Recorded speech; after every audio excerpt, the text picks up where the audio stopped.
Novidades na cabalgata de Boiro, unha das máis lonxevas da comarca, que este ano varía o seu percorrido. Partirá ás 5:15 dende Escarabote, e non da Madalena como era habitual, e rematará en Boiro, onde terá lugar a recepción dos Reis Magos. A recepción dos magos tendrá, despois de percorrer todas as rúas da parroquia de Lampón, chegará á plaza do Concello, e tamén ás 6 da tarde vai haber unha gran chocolatada para rematar o percorrido. A comitiva estará integrada por 8 carrozas e contará con animación musical e personaxes tradicionais.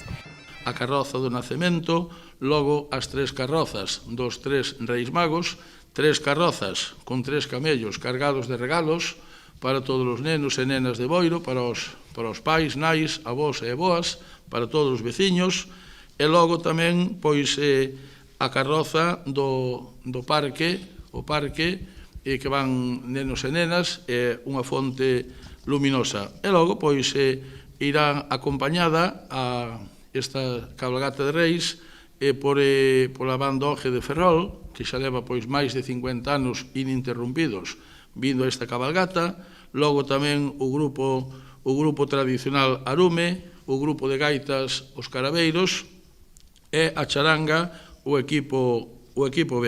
Ademais, a cabalgata oficial do día 5 de xaneiro terá lugar na véspera o percorrido das Raíñas Magas polas parroquias.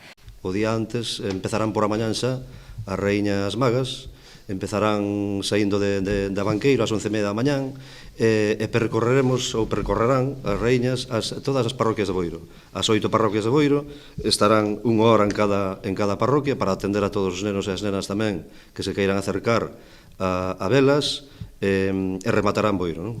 Como en anos anteriores, a cabalgata de Boiro contará cun treito sen ruído na rúa principal, entre a Avenida de Compostela e Salvador Allende.